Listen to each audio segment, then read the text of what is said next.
Shalom, saudara-saudara. Eh, Mari kita belajar dari firman Tuhan pada pagi hari ini.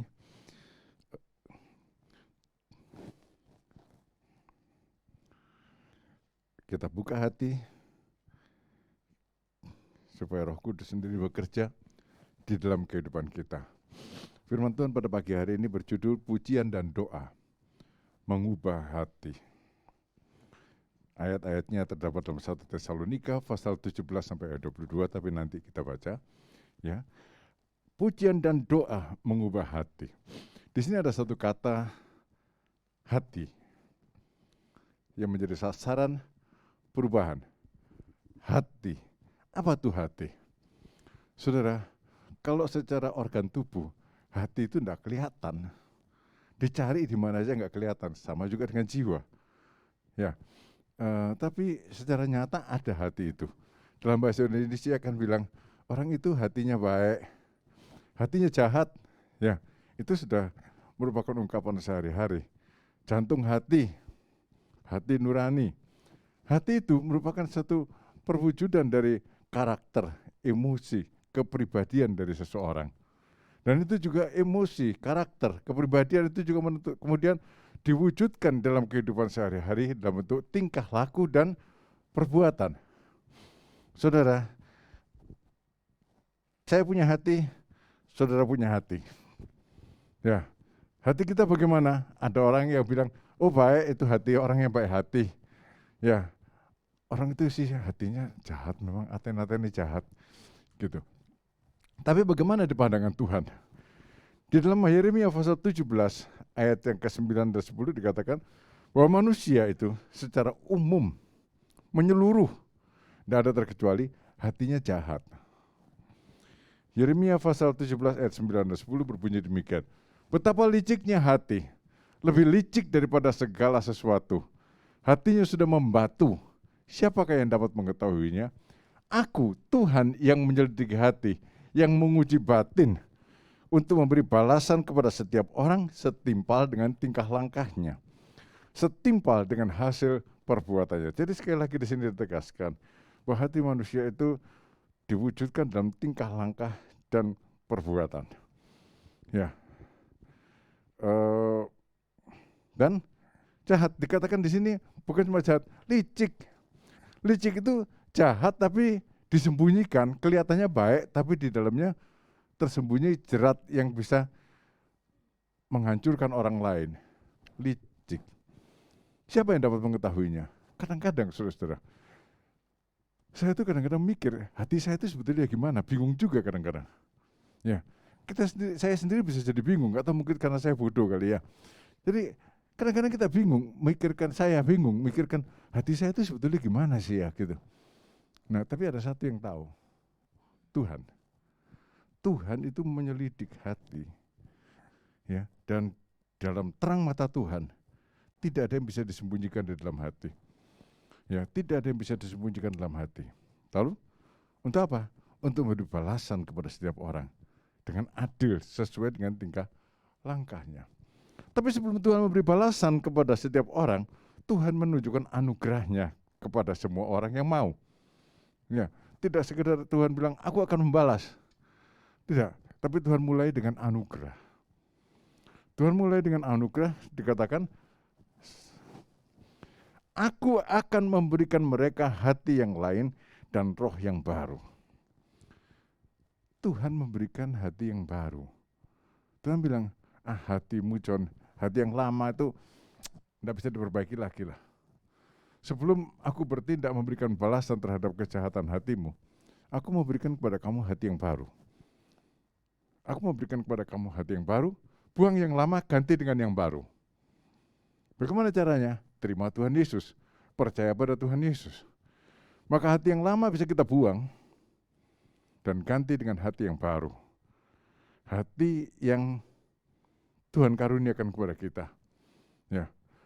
Orangnya tetap, kalau dibedah juga levernya di sini, hatinya itu tetap.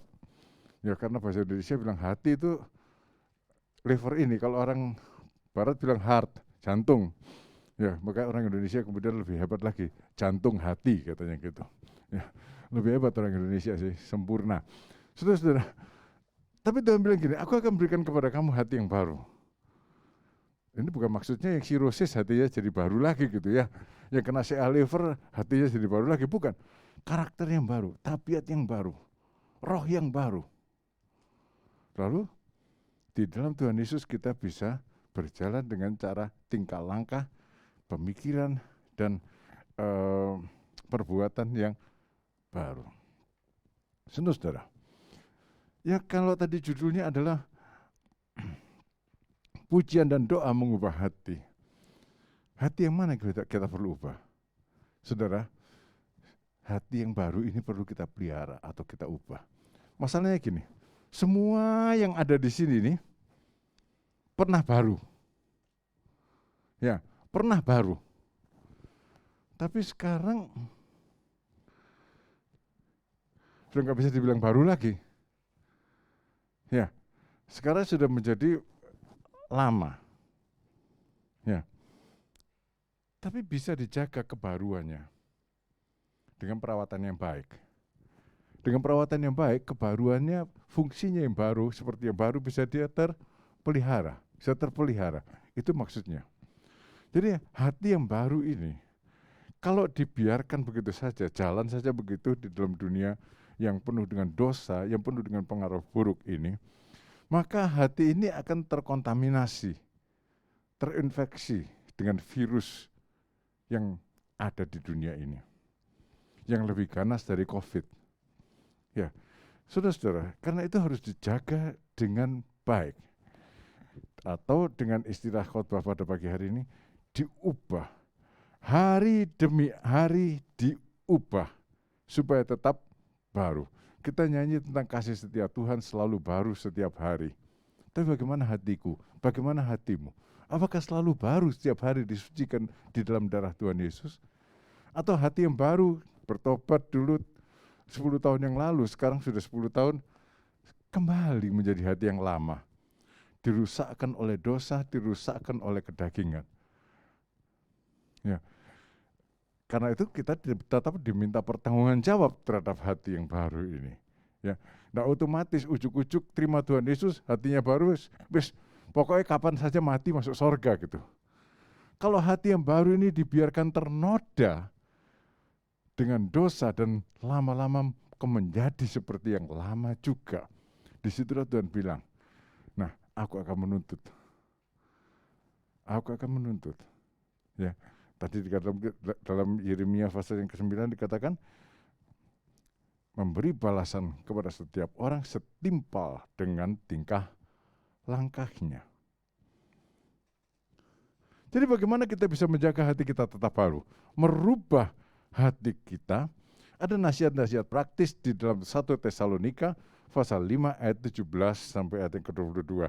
Ini ayat-ayat yang terpendek di dalam Alkitab ada di sini. Nasihat-nasihat yang terpendek ada di sini.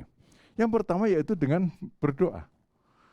1 Tesalonika 5 ayat 17, tetaplah berdoa. Saudara, ayat ini pendek sekali sehingga kalau tidak bisa hafal, keterlaluan. Tetaplah berdoa, cuma 2 kata. Tapi padat dengan makna. Penting bagi kita untuk berdoa. Berdoa itu mengubah hati. Ya. Bagaimana sih kita berdoa? Terlalu banyak teori bagi saya. Orang ngajarkan berdoa terlalu banyak teori, harus begini, harus begitu. Padahal sebetulnya doa itu sederhana saja. Dia bapak, saya anak. Doa berarti saya curhat kepada bapak. Selesai. Caranya terserah. Terserah. Caranya tidak penting bagi Tuhan. Ya, kita menyembah Tuhan, tapi kalau cuma mulutnya toh hatinya tidak menyembah, ya namanya gombali Tuhan. Oh Tuhan, aku mengasihimu, Engkau sangat baik, dan seterusnya kita menyembah. Tapi pikirannya melayang ke kemana-mana, itu sama aja dengan gombali orang. Orang nggak tahu, tapi Tuhan tahu. Bahwa itu mulutnya beda dengan hatinya. Maka doa, itu mulut dan hati harus sama. Jadi gimana? Curhatlah kepada Tuhan. Orang bilang, gimana sih caranya curhat kepada Tuhan? Curhat ya curhat. Masa ada caranya lagi? Curhat ya curhat. Ada beberapa tamu di rumah yang setiap kali datang mengeluh, lama-lama istri saya ini sadar. Pak, dia bilang gini, tadinya sih jenuh, tapi lama-lama dia bilang, iya Pak, sekarang ngerti. Dia tuh kesini cuma butuh teman untuk curhat. Cuma butuh teman untuk curhat.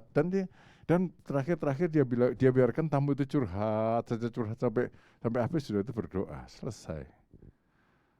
Curhat kan tidak susah, tapi butuh kepercayaan.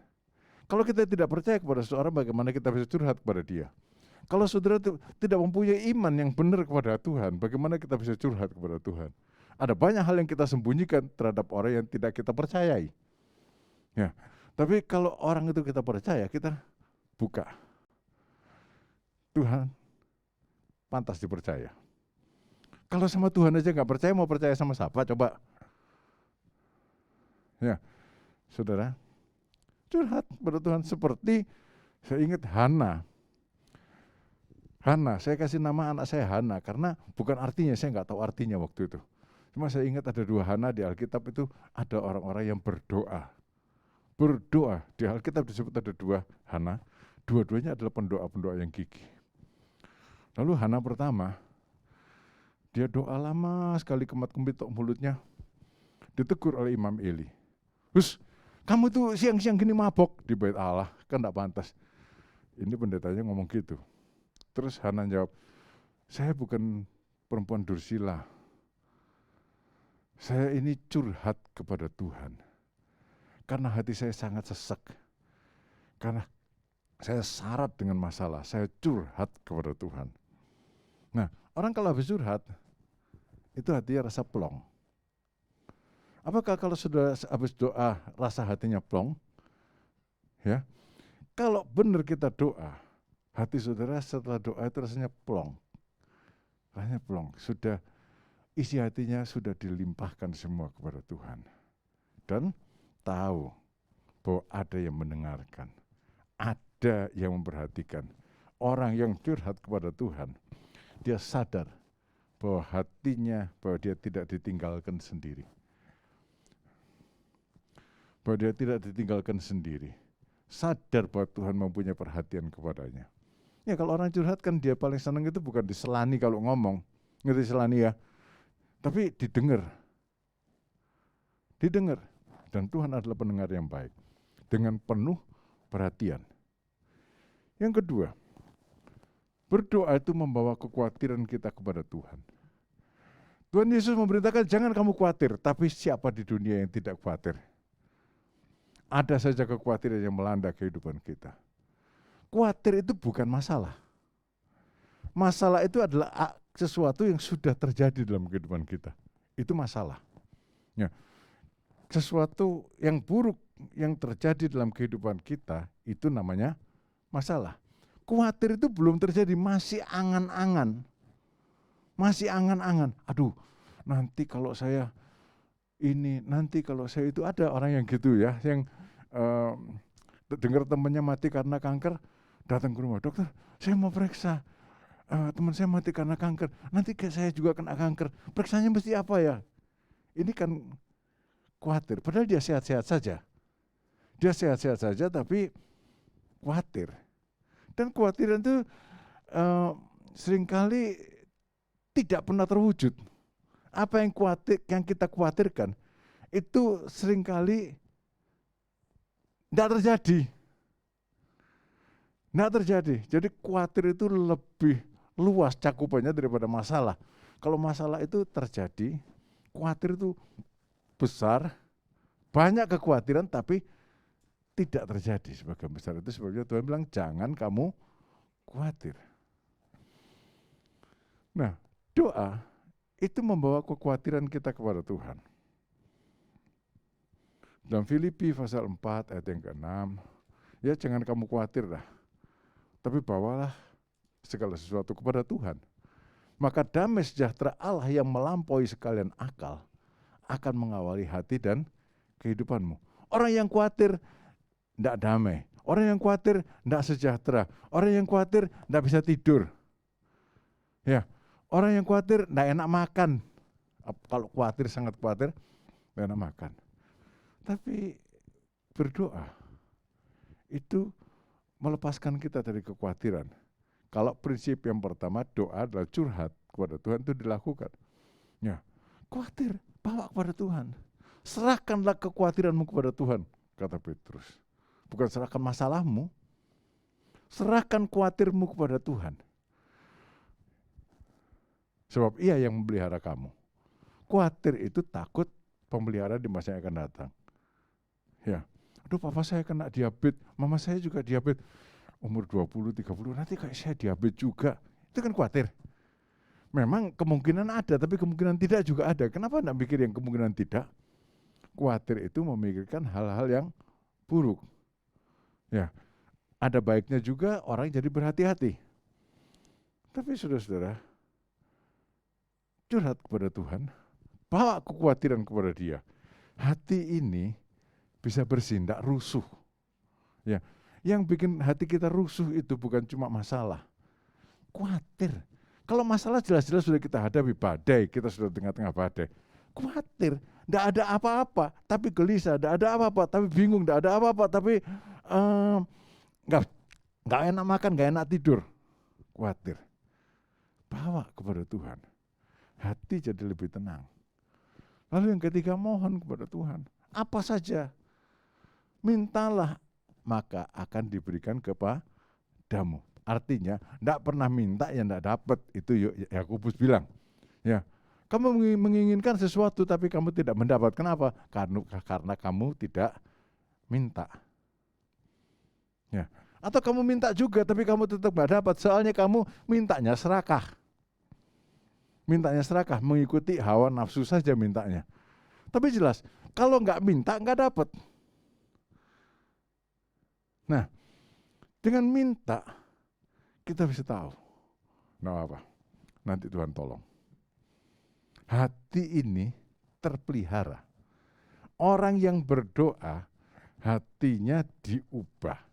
Hati yang penuh kekhawatiran jadi damai sejahtera. Hati yang berbeban berat jadi rasanya bebannya diangkat. Karena tahu ada Tuhan yang perhatian. Ada Tuhan yang peduli. Yang gak pernah bilang gini, kamu itu loh, gitu aja minta sama aku, kerjakan sendiri coba. Ya, ada orang yang gitu toh terhadap anaknya gitu ya. Aduh kamu itu dikit-dikit mama, dikit-dikit mama, dikit-dikit papa, dikit-dikit papa. Kamu kan bisa. Gitu. Tapi Tuhan tidak pernah gitu, saudara. Tuhan tidak pernah gitu. Ya, minta. Jadi saya ulangi lagi. Tetaplah berdoa. Satu, curhatlah kepada Tuhan. Prinsip saya kalau doa, saya itu curhat kepada Tuhan. Saya kalau doa tidak pakai aturan, dimulai dengan menyembah, selalu memuji. Pokoknya saya curhat saja, di mana saja, kapan saja. Tapi segenap hati ya. Menyembah penting asal segenap hati. Kalau menyembah asal mulutnya saja, kayak cucu saya nantinya. Kalau sudah punya mau apa-apa, papa kurang lebih gitu ya. Papa baik deh. Atau kalau sudah punya problem apa-apa, papanya lagi repot dibawain minum lah. Ini yang baru kecil ini. Ya, bawain minum lah, bawain apa, papanya udah ngerti. Icil mau apa gitu ya. Sudah kepada Tuhan sudah tidak perlu gitu. Ya. Kepada Tuhan saudara tidak perlu gitu. Curhat saja. Ya. Tidak usah babi bu. Kalau saya bilang gitu ya. Kalau saya doa tidak usah babi bu kepada Tuhan. Kalau memang kepepet dan ini Tuhan tolong begini, curhat kepada Tuhan. Lalu bawa kekhawatiranmu kepada Tuhan. Dan yang ketiga, minta. Ini merubah hati. Jadi tiap hari berdoa, tiap saat berdoa, hatimu akan dijaga tetap baru. Tetaplah berdoa. Kapan terakhir kali saudara berdoa? Saya tahu jawabnya. Kalau tadi pagi sarapan, sebelum sarapan. Ya toh? Kebangetan kalau orang Kristen sebelum sarapan tidak berdoa. Ya, pasti ada jawabannya. Tadi pagi sebelum sarapan gitu. Yang kedua, kita bisa mengubah hati dengan bersyukur. Bersyukur.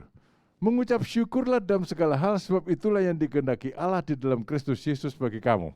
1 Tesalonika pasal 5 ayat yang ke-18. Diberkati mengucap syukur normal. Tapi mengucap syukur di dalam segala hal itu berarti dalam keadaan baik atau tidak baik mengucap syukur. Saudara, penting bagi kita untuk menjaga hati dengan ucapan syukur kepada Tuhan. Kalau kita mengucap syukur, kita itu yakin bahwa memang Tuhan itu mengakui bahwa segala sesuatu ada di tangan Tuhan. Lalu terjadi di dalam kehendak Tuhan.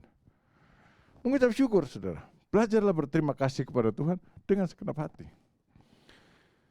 Orang yang bersyukur, dia tidak bersungut-sungut. Dia tidak menggerutu.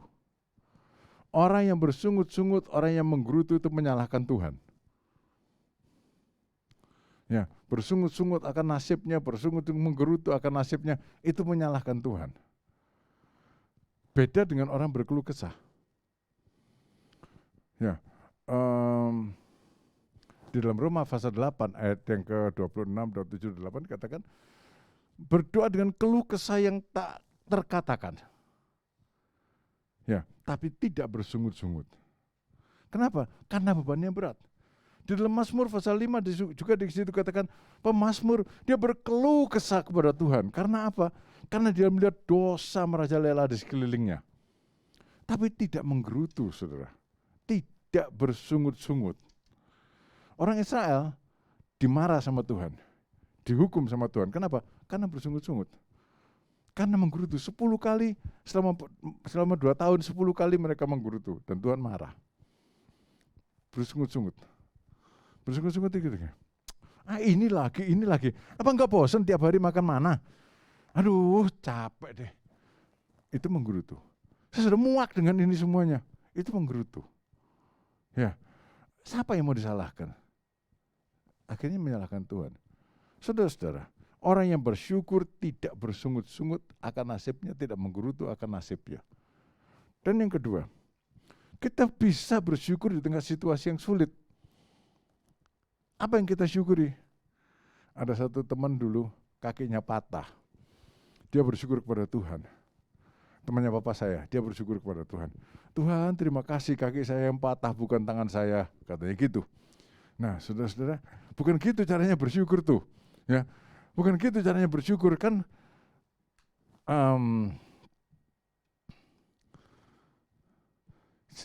Kalau saya gini, kita di tengah situasi yang sulit bersyukur. Karena apa? Tidak ditinggalkan sendiri. Ingat Mazmur 23. Orang yang tanpa Tuhan, dia menghadapi kesulitannya sendirian. Tapi kalau kita bertuhan, maka kita menghadapi situasi yang sulit bersama dengan Tuhan. Maka kita bilang, aduh Tuhan, untung dalam situasi seperti ini ada Engkau. Dan kita tahu Allah mengerti, Allah peduli. Oh, terima kasih Tuhan. Terima kasih Tuhan. Kita nyanyi meskipun dalam lembah kelam gitu ya. Sekalipun aku dalam lembah kelam.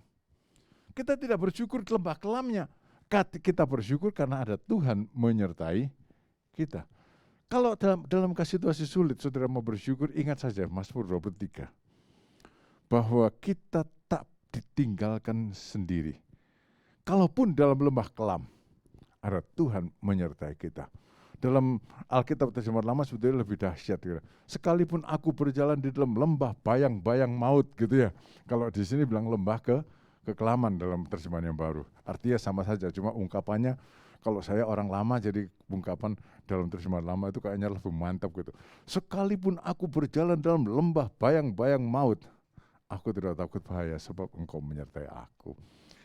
Saudara-saudara, jadi kita bersyukur dalam segala situasi. Tidak menggerutu. Karena kita bilang, aduh untung ya Tuhan ya. Coba dalam menghadapi segala sesuatu ini, saya harus menghadapi sendiri mana kuat saya. Untung ada Engkau Tuhan menyertai aku. Dalam sakit yang demikian Tuhan, kalau aku harus menghadapi sendiri mana kuat, mana tahan aku Tuhan. Tapi untung Tuhan ada Engkau menyertai aku. Sehingga aku bisa mengatasinya, sehingga aku bisa menjalaninya, tidak dikalahkan. Saudara, jadi bersyukurlah dalam segala hal. Itu mengubah hati yang jahat, yang dikontaminasi dengan kejahatan menjadi hati yang baik. Bersyukurlah. Dan yang ketiga, Yang bisa kita lakukan adalah berjaga-jaga. Saudara, waspada. Dalam 1 Tesalonika pasal 5 ayat yang ke-22 dikatakan, jauhkanlah dirimu dari segala jenis kejahatan. Kemudian dalam Amsal pasal 4 ayat yang ke-23 dikatakan, jagalah hatimu dengan segala kewaspadaan, karena dari situlah terpancar kehidupan. Ya saudara, kita mesti berjaga-jaga. Karena apa? Dunia ini penuh dengan kejahatan dan banyak kejahatan itu enggak jelas gitu kalau dia itu jahat. Abu-abu dan kita kadang-kadang terbujuk untuk melakukan yang sifatnya abu-abu. Antara jahat dan tidak jahat. Antara baik dan tidak baik. Tapi Tuhan bilang, aku mau kamu tidak jahat. Aku mau kamu baik, jelas tidak jahat. Dan untuk itu kita perlu hikmat, kita perlu jaga hati.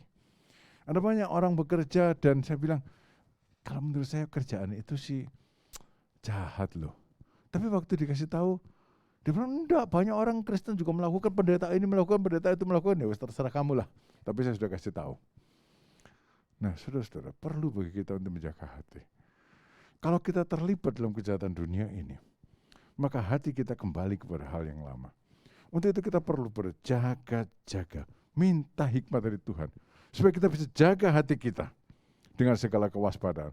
Kenapa? Dari hati ini terpancar kehidupan atau kematian. Ya. Terpancar kehidupan atau kematian. Kalau kita berjaga-jaga sehingga kita tetap kudus, ya, maka hati kita berubah. Hari demi hari diperbarui. Kita harus senantiasa berusaha menjaga hidup kita jauh dari kejahatan, supaya hati kita dapat berubah sesuai dengan kehendak Tuhan. Menerima hati yang baru itu dengan iman. Tapi menjauhkan diri dari kejahatan, hati kita tetap kudus, tetap baik, diperlukan usaha. Saya ulangi lagi, gimana ya caranya untuk menerima hati yang baru? Gampang. Terima Tuhan Yesus, iman, saudara dapat. Karena itu janji Tuhan. Tapi untuk memelihara hati ini tetap baru, nah itu diperlukan tadi. Diperlukan yang tadi itu. Kita harus senantiasa waspada, menjaga hati, berusaha menjaga hidup kita jauh dari segala kejahatan.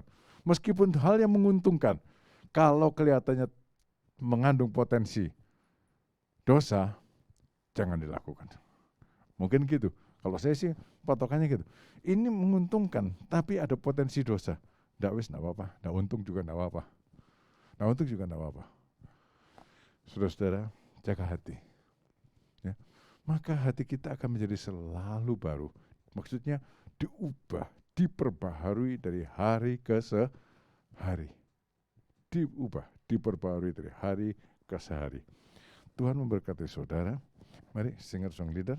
Dan sekarang kita akan masuk dalam perjamuan kudus, saudara-saudara, untuk mengingat kembali korban Tuhan Yesus di kayu salib. Dan saya ingatkan sekali lagi, bahwa melalui korban itu, kita mendapatkan hati yang baru. Hati yang baru kita peroleh melalui korban Tuhan Yesus di kayu salib.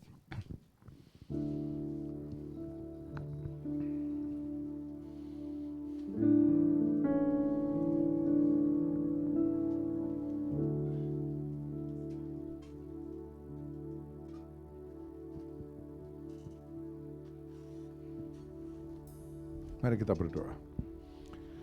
Bapa di surga, kami sekarang ada di tempat ini sebagai orang-orang baru. Karena kami percaya kepadamu, diberikan hati yang baru. Kami ada di tempat ini sebagai orang yang sadar bahwa hati baru di dalam kami terima karena korbanmu di kayu salib.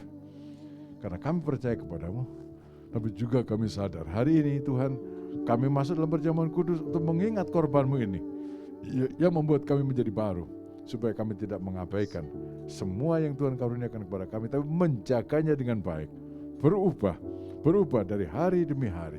Tuhan, layakkan kami untuk mengambil bagian dalam perjamuan kudus pada pagi hari ini. Urapi akan kami, urapi akan hamba-hambamu. Dalam nama Yesus Kristus kami berdoa. Amin. Saudara-saudara, silakan kita nyanyikan satu lagu.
kita angkat roti di tangan kanan kita ini. Roti yang Tuhan Yesus berkata, inilah tubuhku. Amin. Jadi jangan pandang ini sebagai sekeping roti, tapi pandanglah tubuh Kristus yang ada di balik dari roti ini. Amin. Saya akan bacakan. Terima kasih. Sebab apa yang telah kuteruskan kepadamu, aku terima dari Tuhan. Perjamuan kudus ini bukan rekayasa manusia, tapi dari Tuhan. Yaitu bahwa pada Tuhan Yesus pada malam hari ia diserahkan mengambil roti, dan sesudah itu ia mengucap syukur atasnya. Ia memecah-mecahkannya dan berkata, inilah tubuhku yang diserahkan bagi kamu. Perbuatlah ini menjadi peringatan akan aku. Kalau pada pagi hari ini saudara makan roti ini, makan dengan mengingat Kristus yang menderita, yang tubuhnya dihancurkan, dijual juta, dan mari kita makan di dalam nama Tuhan Yesus Kristus.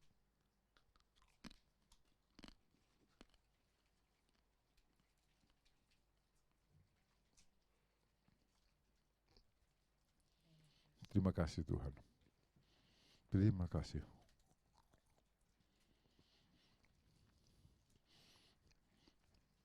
Oleh tubuhmu yang benar-benar makanan, kami dikuatkan. Oleh bilur-bilurmu, kami disembuhkan. Kami terima kesembuhan, pemulihan daripadamu dengan bersyukur. Dan sekarang saudara, mari kita angkat cawan ini di tangan kanan kita. Demikian juga ia mengambil cawan sesudah makan lalu berkata, cawan ini adalah perjanjian baru yang dimeteraikan oleh darahku. Apa yang Tuhan Yesus perbuat di atas kayu salib itu perjanjian yang tak bisa dibatalkan, yaitu pengampunan dosa kita yang percaya kepadanya.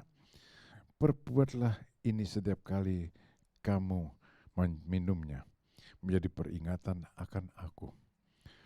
Minum dari cawan ini dengan mengingat Tuhan Yesus yang telah mencurahkan darahnya untuk menebus dosa kita, membawa kita dalam perjanjiannya yang baru. Di dalam nama Tuhan Yesus Kristus, mari kita minum dari cawan ini. Darahmu Yesus, sucikan aku. Oh, haleluya. Darahmu Yesus, sucikan aku. Darahmu Yesus, bebaskanku. Darahmu Yesus, ubahkan aku. Ku dijadikan baru. Sekali lagi katakan, darahmu Yesus, sucikan aku. Ku dijadikan baru, ku dijadikan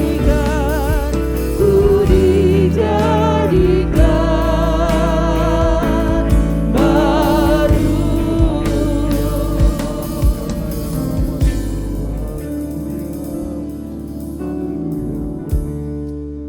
Kami berterima kasih Tuhan. Kami bersyukur kepadamu. Di hadapan-Mu kami berdiri sebagai manusia baru dengan hati yang baru. Tuhan mengaruniakannya kepada kami oleh korban-Mu di kayu salib, oleh tubuh-Mu dan oleh darah-Mu yang telah dikorbankan bagi kami, yang kami terima dengan iman untuk perjanjian baru, dimeteraikan di dalam Tuhan sebagai umat perjanjiannya. Dan sekarang tolonglah kami ya Tuhan untuk melangkah dengan penuh kesadaran. Taruh kepada kami pengertian dan kesadaran supaya kami pelihara kehidupan yang baru ini, supaya kami pelihara hati yang baru ini dengan benar di hadapan hadirat-Mu, sehingga Tuhan tidak satu pun dari antara kami yang akan mundur dan gagal, tapi tiap hari kami diperbarui dari hari ke sehari, diubah dari hari ke sehari menjadi seperti Engkau sendiri Tuhan Yesus pada akhirnya. Berkati akan setiap jemaat Tuhan yang pada hari ini sudah mengikuti ibadah, baik di tempat ini Tuhan, maupun di rumah masing-masing secara online. Berkati dan berkati mereka. Kami berdoa buat saudara-saudara kami yang berulang tahun sepanjang minggu ini. Tuhan, sekiranya oleh anugerah-Mu, saudara-saudara yang berulang tahun ini juga hidup dengan penuh sukacita, di dalam Tuhan yang mengaruniakan hidup, di dalam Tuhan yang sudah memelihara sampai kepada hari ulang tahun mereka ini, dan melangkah ke depan bersama-sama dengan Tuhan. Kami memberkati mereka di dalam nama-Mu ya Tuhan Yesus Kristus. Dan berdoa juga Tuhan buat anak-anak kami yang besok akan menghadapi ujian SD. Tuhan kiranya Engkau memberikan hikmat akal budi kepada anak-anak ini untuk menempuh ujiannya dengan sungguh-sungguh meskipun di rumah saja. Berkati anak-anak ini ya Tuhan, berkati sehingga ujian ini bukan cuma merupakan tes bagi kecerdasan mereka, tapi juga tes bagi kejujuran mereka. Tolonglah anak-anak ini ya Tuhan, tolonglah anak-anak ini. Kami berdoa juga Tuhan buat setiap pelayan-pelayan Tuhan pada pagi hari ini. Kiranya apa yang kami lakukan dalam ibadah ini dari awal sampai akhir berkenan di hadirat Tuhan dan menyenangkan hati-Mu. Berkati akan setiap hamba-hamba-Mu yang melayani ini Tuhan dalam segala bidang pelayanan pada pagi hari ini, yang melayani dari awal sampai akhir. Ulurkan tangan Tuhan kepada saudara-saudara ini, kekuatan, penghiburan, sukacita, jawaban doa Kau nyatakan dalam kehidupan anak-anak-Mu ini. Terima kasih banyak Tuhan, dan juga untuk hamba-hamba-Mu, anak-anak-Mu yang pada pagi hari ini telah memberikan persembahannya. Engkau menguduskan setiap persembahan yang mereka bawa menjadi satu benih bagi pekerjaan Tuhan, menjadi satu benih bagi kehidupan mereka yang telah memberikannya dengan sukacita dan sukarela, memberikannya, mempersembahkannya kepada Tuhan, dan genapi janji-Mu bahwa Engkau akan membalas dengan takaran yang penuh, yang berlimpah-limpah, yang dipadatkan. Tuhan, bekerjalah dalam kehidupan setiap anak-anak-Mu ini Tuhan. Bekerjalah hari ini dan selanjutnya. Beri kepada kami kesadaran bahwa kami tak ditinggal sendiri. Meskipun kami berada dalam lembah bayang-bayang maut, meskipun kami berada di dalam lembah kekelaman. Terima kasih banyak Tuhan. Terima kasih karena itu ya Tuhan. Tegaklah kepala kami mengatasi musuh-musuh kami bersama dengan Engkau. Karena kami tahu bahwa di dalam Engkau kami bukan orang yang kalah, tapi orang yang berkemenangan hari demi hari. Terpujilah nama-Mu selama-lamanya Tuhan Yesus Kristus. Terpujilah nama-Mu selama-lamanya Allah Bapa dan Allah Roh Kudus. Terima kasih banyak. Dan sekarang saudara, mari kita terima berkat dari Tuhan. Saudara-saudara, terimalah berkat serta perlindungan dari Allah Bapa. Tuhan Yesus Kristus sendiri mengarahkan wajahnya pada saudara dan menyinarkan wajahnya pada saudara, memenuhi saudara dengan kasih karunia-Nya dan damai sejahteranya yang melampaui sekalian akal. Dan persekutuan dalam Roh Kudus mempersatukan kita semuanya, pribadi demi pribadi, keluarga demi keluarga, dari saat ini sampai Maranatha, Tuhan Yesus datang yang kedua kalinya. Yang percaya berkata, amin.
Selamat pagi, Tuhan memberkati saudara semuanya.